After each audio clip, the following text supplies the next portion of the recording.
Arvin Tolentino mga bro, undawi na kaya sa Barangay Ginebra at mabirik ahan Messi time decision sa playoffs.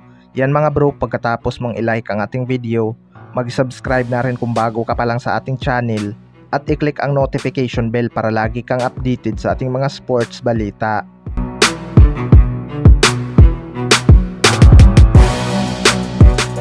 Another problem na naman para sa Barangay Ginebra ngayong playoffs mga bro. Kung matatandaan natin sa huling laban ng Barangay Ginebra kontra Inlex Road Warriors ay halos mamilipit nga sa sakit itong si Maverick Ahan Messi at hawak-hawak niya ang kanyang braso noong nagkabanggaan sila ni Simirad. Maraming ang nangangamba na baka hindi ito makapaglaro ngayong Manila Clasico. Pero ayon nga sa mga source ay time decision nga daw ito para sa Barangay Ginebra. Kung kaya naman daw nitong si Maverick Ahan Messi maglaro ay maglalaro ito. Pero kapag hindi naman ay wag mo na daw itong pilitin. Well, para sa akin mga bro, malaking bagay nga itong si Maverick Ahan Messi, partikular na sa opensa. Umi-score nga ito kapag kinakailangan ng Barangay Ginebra pumuntos. Threat din ito sa labas ng shaded lane mga bro, kaya nakakatulong din ito sa kanilang spacing.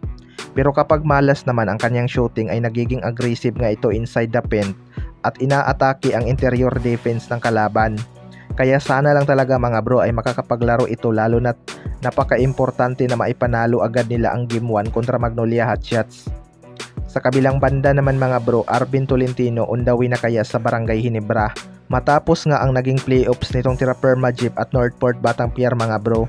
Official lang ang nilaglag sila ng Tiraperma Jeep at kumuha na naman sila ng history dahil first time nga nilang makapasok ng playoff since 2016 noong pumasok sila sa liga.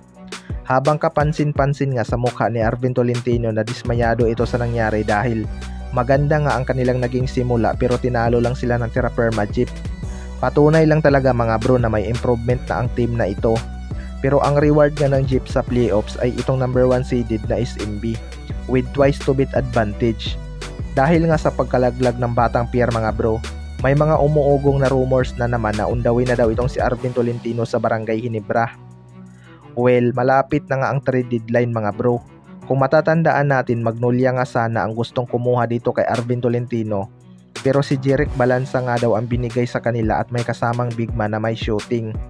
Kaya posibleng Ginebra talaga ang pumapriority na makuha itong si Arvin Tolentino. Malaki na nga ang naging improvement ito since na-trade ito sa Northport Batang-Pier mga bro.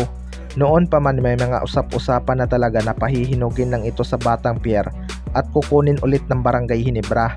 Kaya expected na talaga na babalik ito sa Barangay Ginebra anytime soon, lalo na't maraming may injury sa kanilang lineup. Kayo mga bro, anong masasabi nyo tungkol dito?